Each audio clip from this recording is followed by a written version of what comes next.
same area together. And so some people got to get to know each other.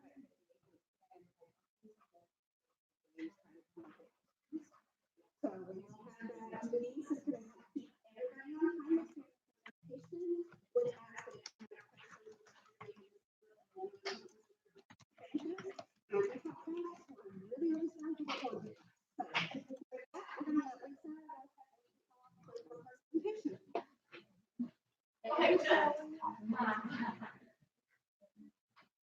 Oh, And I sent this to everyone, so if you have your computers and you want to follow, I sent my presentations to you. So,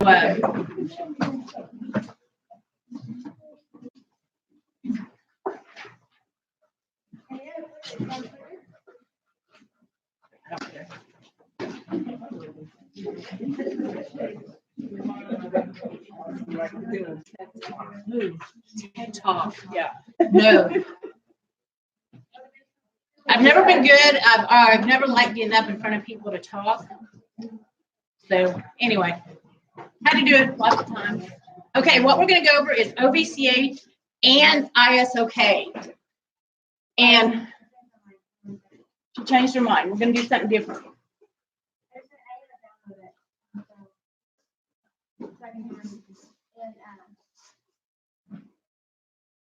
And again, I sent all this to you this morning, so you do have the PowerPoints. And I also sent you the, on the D2L, the one I'm going to do next, I also sent you what I'm going to talk about on that as well. So you have everything that I'm going to do. So yay. Okay, here we go. 5, 4, 3. Oh yeah, the Apollo 11. We'll do that. Yeah. Okay. What are the differences and why do we do separate notes? This is what we're going to be talking about in the first one. And okay, how do you work the clicker? I don't know. Can you try? That's not working. Okay. Maybe this one. Nope. Can't figure it out.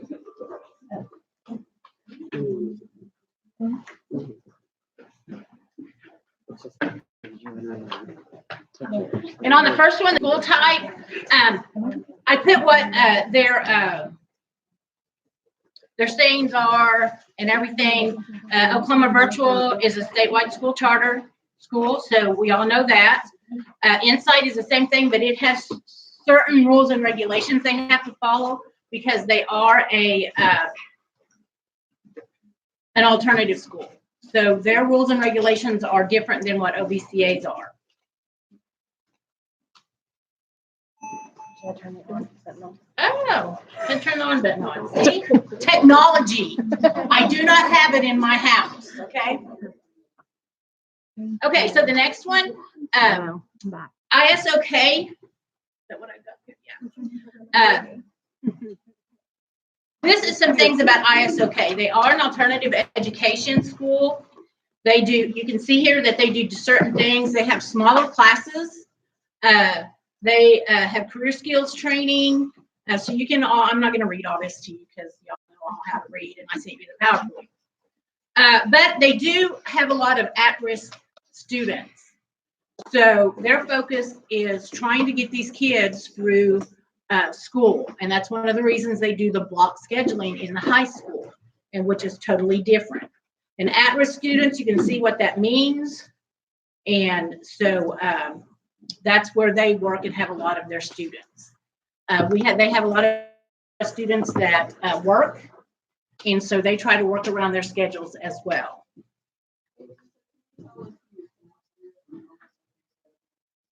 Well, one of my connections is my sister. We get along semi, okay. And but that's Deanna Durston, or you're going to hear the kids refer to her as Coach D. So if you hear that, she's a science teacher in the middle school, and she's been there ever since ISOK started. And so she knows a lot about ISOK. And so we do talk about ISOK and OVCA a lot. The next one, did I turn that one? There's some more of the Auto Ed program requirements. These are the requirements that they have to follow in ISOK.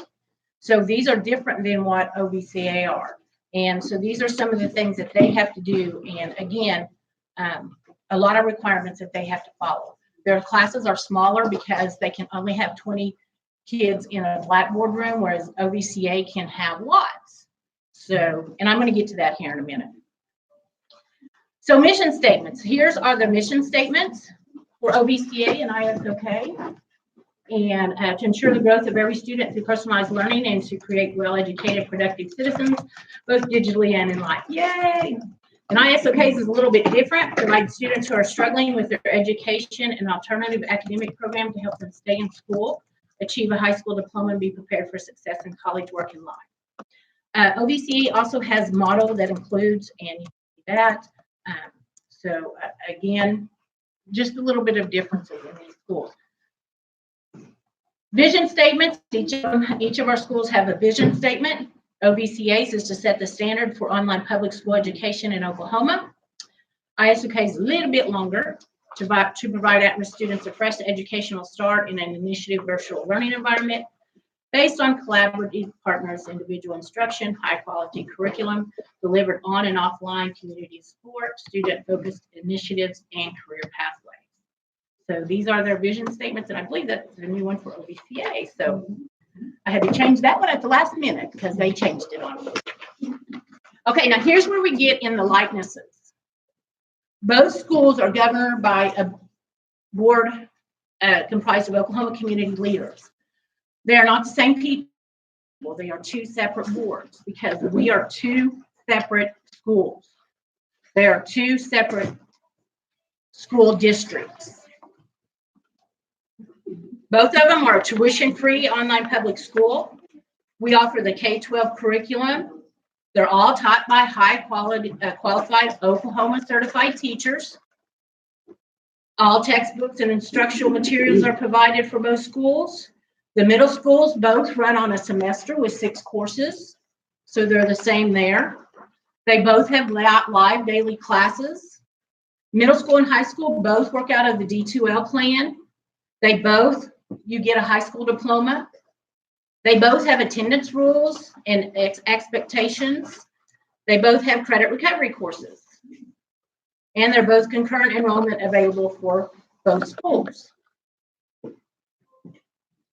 Now, here are the differences. They are their own independent school district. Look, I said it again. You've got to know that for a reason. They do not interact together. They are two totally separate schools. OVCA has K-12, or has kindergarten through 12th grade. ISOK has 6th grade through 12th grade, and it's the first year they've had 6th graders. OVCA has large classes where Insight has smaller classes. ISOK is recognized as an alternative education program. OVCA, we only allow 1 computer per family. ISOK, all students get a computer. OVCA has opportunities to take high school classes while still in middle school. OVCA has elementary, works in the learning management system, ROLS. And teachers can only see notes put in the OVCA TVS that are in OVCA. Whereas ISOK, they do block scheduling in their high school, which that is every 9 weeks. So block scheduling is a 9-week. And every 9 weeks, their courses are going to change depending on what course it is. Some courses take 2 9 weeks, some take 1. So they are broke down basically into 9-week intervals. So every 9 weeks, the kids are taking different classes in the high school, not the middle school. Middle school is the same as OVCA. They both have 6 courses. Laptops are provided for all students at ISOK. They emphasize career pathways They have Focus Phoenix classes, and the teachers can only see what you put in through the ISOK system, the TVS and ISOK.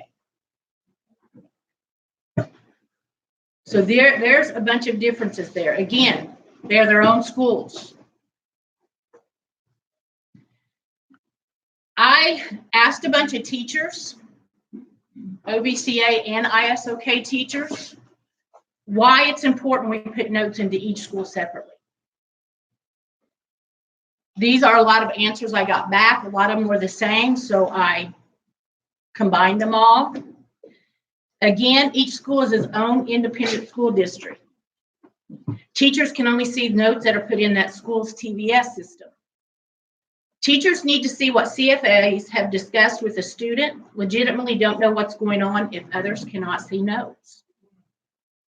Teachers need to see what calls have been made. It says a call that would be repetitive.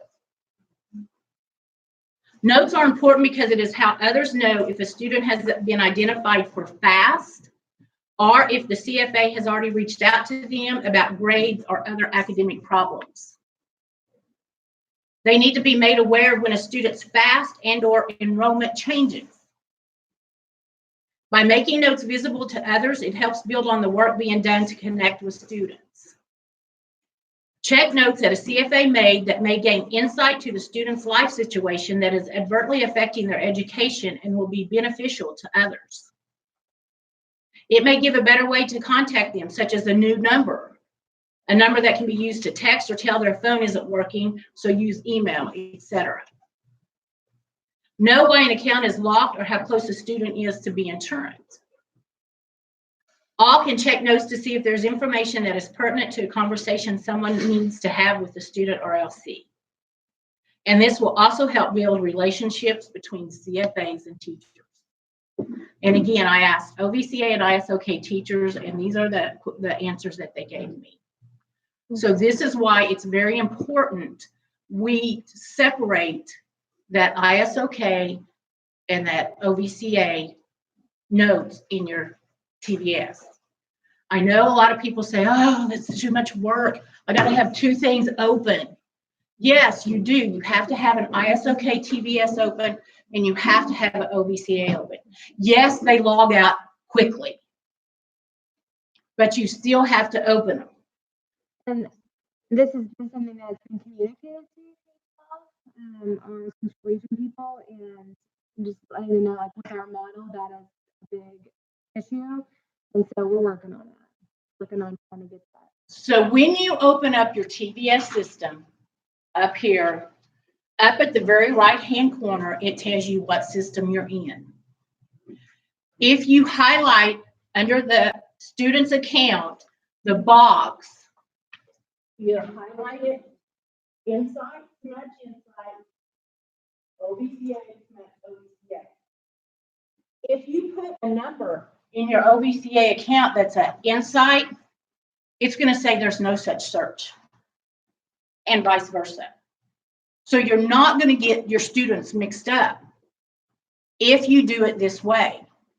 If you don't have it marked down here in the blue, it's going to pick up both schools. But if you highlight that one in the blue, it's only going to pick up that school you have highlighted. And you can put the notes in there where all the teachers can see them. So this is why it's important. And I know you have to have two VSs open. I understand that. I work off 3 monitors.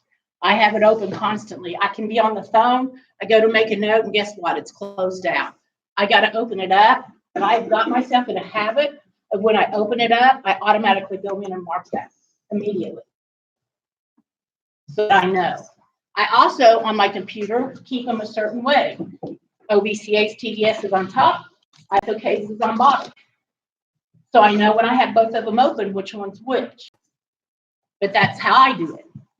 You got to figure out your own way to do it. But you've got to open both, and you've got to put the notes in separate. Otherwise, neither teacher in them schools are going to see what you're doing. Okay? The last one is questions. Questions about anything on that?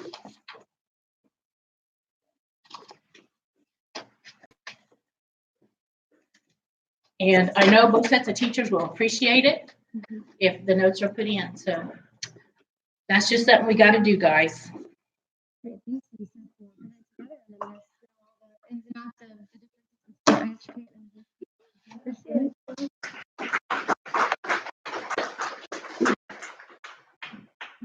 So I'm just gonna pretend to be myself and Woody at the same time. So just in case you haven't met me, I thought I'd introduce myself. I'm Joy Harris Kemp. Is my co-chair and she's our for today. So I apologize for not introducing myself sooner. But this is absolutely driving you nuts that you can't figure out what it is. Open it like that, sides down, and then it cuts in like that. And it's a little nut box. So How cute is it? I know that some people it's kind of is driving them crazy, so just get that out of the way. Additionally, I would ask as a respect for the presenters, unless they are walking you through a module on your laptop, so please close your laptop and give them a little respect. I know it's hard for us because we're constantly on our computer and we're constantly doing things, and it's hard not to respond, but it's, to me, it's a sign of respect because if your laptop's up and somebody moves you, you're going to pay attention to that and not the presenter. And they work really, really hard on their presentation, and so I just want to give them the respect. This is so she doesn't care, but you know. And then finally, Lonnie's tip was patience, persistence, and plenty of caffeine. And I can elaborate on those further later. But anyway, so Lisa is going to continue with her. You get to hear me twice. Okay, so really quick, there's on the table.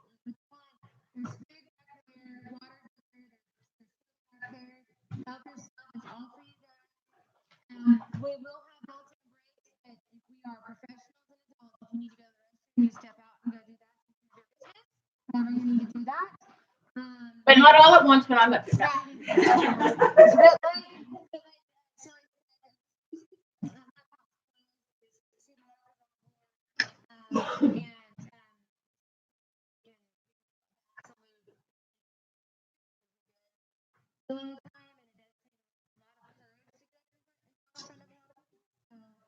Make sure that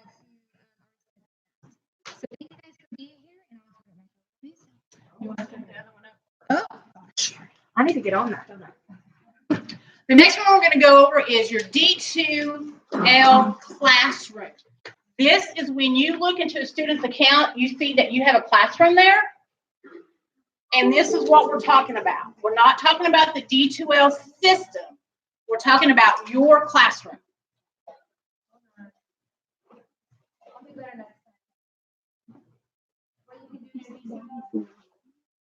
Yeah, getting to know your D2L classroom, what you can do in your classroom. Again, I sent this PowerPoint to you. I also sent you all the little like cheat sheet that I'm reading off of, so you can have that as well and know what all of it is.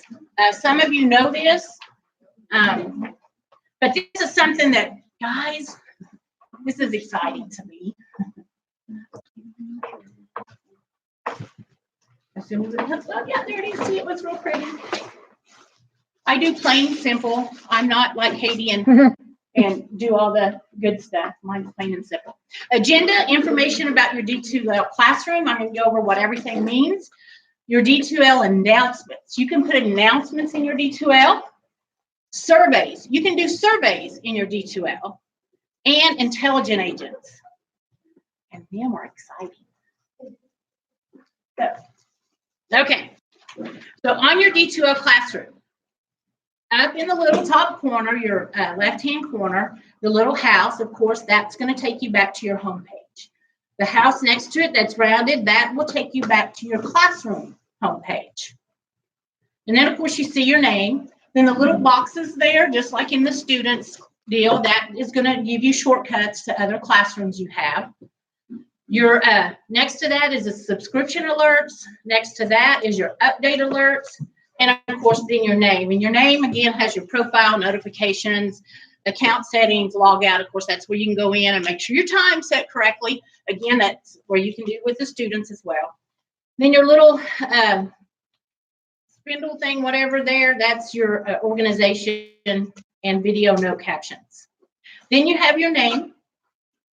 Well, underneath it, we have some more tabs. You have your class home. That takes you back to your class homepage. Your plan, that takes you to calendars. Again, just like in your students classroom. That takes you to your calendars. Your content is your table of contents, which you can put content in there. Your audit, that is where you go and it shows your students, and you can click on your student's name to see their progress. So you can go in and look and see how long they've been in classes, what they've done, and everything in their progress. That's another way to look up and get more information on your student. Yes. Then once you're in there looking at your students under your audit, if you click on the little people that's there by it, that'll take you to your account, your student's account. Okay. Then next to that is tools. Tools are fun. And under them, you have the quick eval, assignments, discussions, announcements, class list, custom recording, course admin. If you go to, and you have feedback there, and then you have help, and then you have more. More is just your locker, which most of us don't use. Then if you see down, you've got classroom updates. You can put updates there. When a student turns something in your Dropbox, because you can make a Dropbox, students can turn something in. That's where you're going to get your notification that a student has turned something into your Dropbox. You have today's Class Connect sessions. Of course, that's a list of your Class Connects, so you can get to your Class Connects just like a student can get to theirs. That's where theirs are. You can create a new session right here. Most of y'all probably don't know that. You don't have to go through TBS and all that to get it. You can create one of your lessons right here, and you can go to your Class Connects right there. And here, go to your Class Connects. I'm going to go on a rabbit trail here. In the student's account, they can go to their Class Connects, and if they need to go to a recording, they can hit that go to Class Connects, find what day they need to go to, find that recording right there as well. So that's another way students can find their recordings if they miss it. Okay, that's just a little rabbit trail. On the next page, and I got to turn all my pages up here. You have your classroom plan. That's where you can go in and you can create a plan, and it'll show up on your calendar, and that's where all your calendars are and everything. Your classroom announcements. If you see, I put a calendar of events there. And so I made that, and so that will show, and that will stay there as long as I want it to stay. When you make your announcements, you get to put in how long you want that to stay up there. So, and you can go in and edit it anytime. So you notice I only went to December, so I can go in if I have, we set up outings and everything, I can go in and edit that and put it in there. Now, here's the kicker. But this won't go into both your systems. You have to go into your ISOK system, but copy paste. Open your OVCA one up, copy it, paste it into your ISOK. You're done. That's how easy it is to get into both systems. Okay, and we'll go over announcements a little bit more. Upcoming events, that shows anything you put in a student's plan, and you can look at it there as well. Then you have your email, which is that email. And of course your inbox and all that. Then you have your quick links. That's going to take you to your Total View School or USA Test Prep. If you have to help a student out there, you can go there. Your classroom content, you can build a module and add documents here for families to see if you need to. This is where you can do that. Let me look here. Where am I at? Your My Students.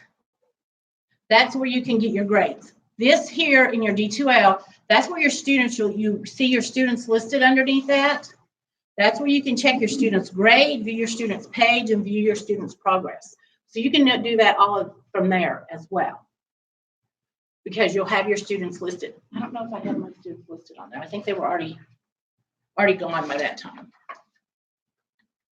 So make an announcement. To make an announcement, you log into your classroom. You click on Create an Announcement.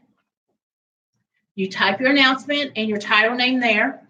And again, all these instructions are on what I gave you. And then you make your announcement, and then you'll hit Save. And I got a page that won't let me find it. You can make a recording in the announcement and make a video. And you do the first 3 steps just like doing an announcement, except then you have an attachment here. You hit record video. Here you can record your own. I did make one. It looks stupid, but hey, that's apparently how I looked that day. So you know. And so you can make it, but you have to remember it pauses for 3 seconds before it starts taping. So that gives you time to go, okay, I'm ready. Okay, I'm ready to do this video now. Or you can just throw a hoodie on and put your, however you want to do it. Just make sure you're dressed properly when you do the video. Don't do it from your bedroom. While you're in your bed, still working from the bed. But this video will go into your announcements. And you can let your kids know. Check my classroom for updates. Check my classroom for announcements. And then I gave you some examples on how you can do reminders and stuff in there. Did it go to the next page? There we go. And so these are just little announcers. You can put things in there. You can put other things in there and make reminders in them, So you get every one of them to get them all your, what do we do at the end of school? Registration. You can jump up and down for joy and say, yes, y'all did it, and do it on your video, and but you can put all kinds of things in there for your announcements. You can make it fun. Here's some other types that you can do. And you can set conditional release announcements when you create them, which means they can go only to a certain student. So you can make it just going to a certain student, and you can send out little notes like this to them. The next one is you can make surveys. You go to your tools bar, go down to course admin. Then you click on surveys. And right there, you can go in and create your survey. And it's really cool because then you can say, hey, go into you can actually put this into their plan. And it'll show up on their plan to do your survey. Uh-huh. No, go ahead. Well, whenever you do items and let people to sign up, is there a way to embed or copy this and send it to another student if we're looking at adding together so that we know that each student's getting the same questions on the survey for the same minute? Off of this, I don't know, but I can find out for you.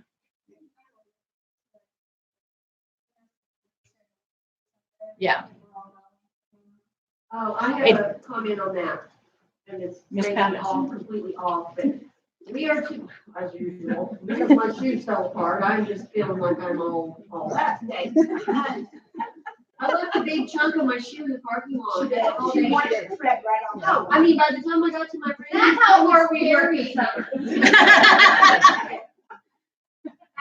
are, K-12 is moving us away from Google surveys.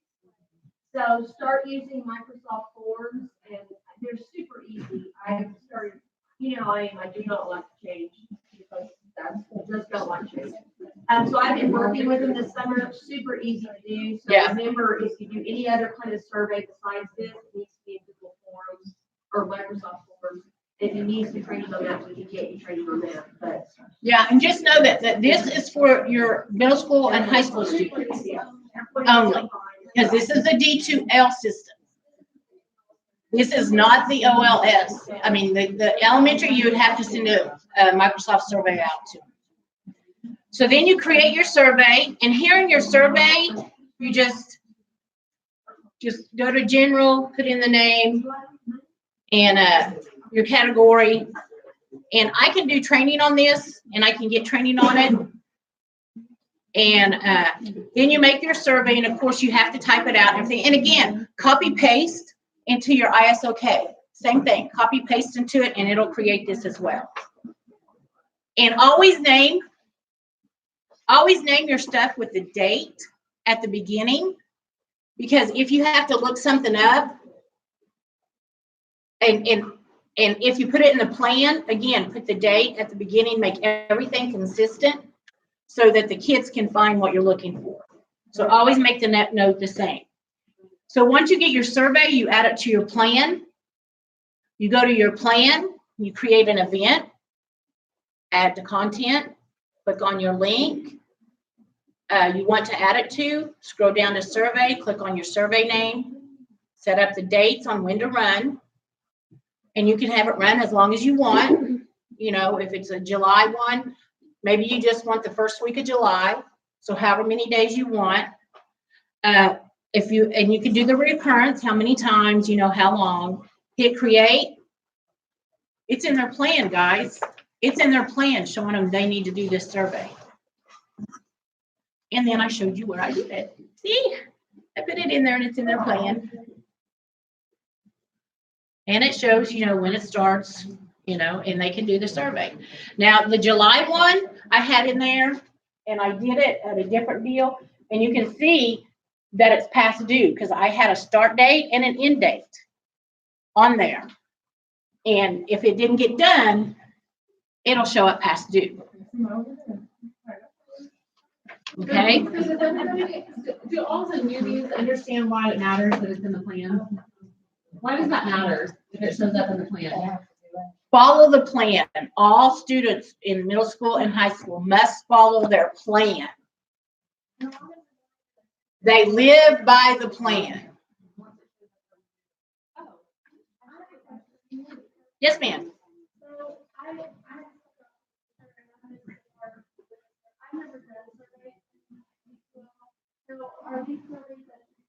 Yes. No, you create them. And it's just like a Google kind of, it'll tell you, do you want it multiple choice? Do you want it short answer? Do you want it long answer? It does the same thing. And so you can fit it however your answer wants to be. Have you ever done like an ECC, like survey like this, where you just, like I did a survey and filled it out and was like, you know, are you doing okay? Do you have any questions? Whatever, it's quicker for the families to answer. Have you ever done one in a survey like this, a little pop-up overdue? I have not. I'm going to start this year. Okay. So I have not. So in August, my August survey that goes out will actually be in their plan for the middle school and high school. Now elementary, it won't. I'll have to send them. But this will. So I'm trying it this year. I'm seeing how this works. And so we can start using it. You can also put in there, like if they're supposed to do the registration, you can put in here in their plan about finishing registration, and it can go up there in their plan as well.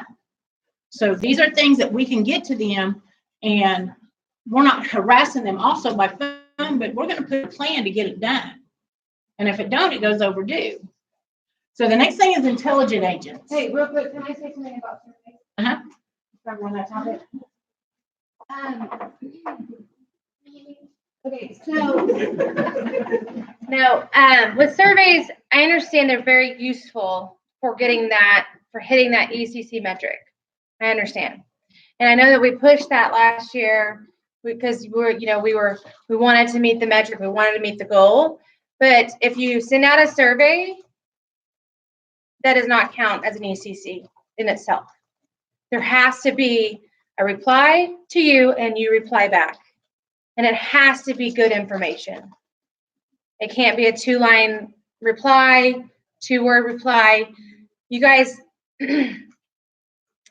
like we kind of have skimmed the line of connection, and we're missing the point here, right? What's the point of it? To build relationship, and that's nothing to skip out on, really. And I understand that we push metrics, and we will always push metrics, but we got to think more creatively if we're starting to skip out on what we're here for. Okay, so I like surveys. I suggest you use them in a lot of ways, but just know that if I look in, and if the leads look in, or Cheryl looks in, or whoever looks in your notes and only see surveys, and that's how you're connecting, that's a concern. Okay, so just keep that in mind. Think out of the box, get creative, right? Intelligent agents. This is something that is really cool to use, and you get through it through tools. And then you click on the agent list, and you give it a name. Again, start with the date and give it a description. And this is going to go into next page. You hit the enable. You have to always hit the enable. And you always use users with specific roles, and you always click on the student because that's who you're trying to get hold of.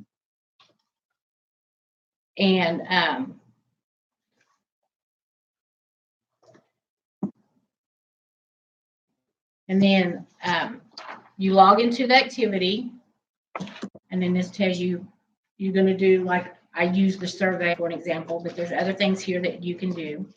And you get it.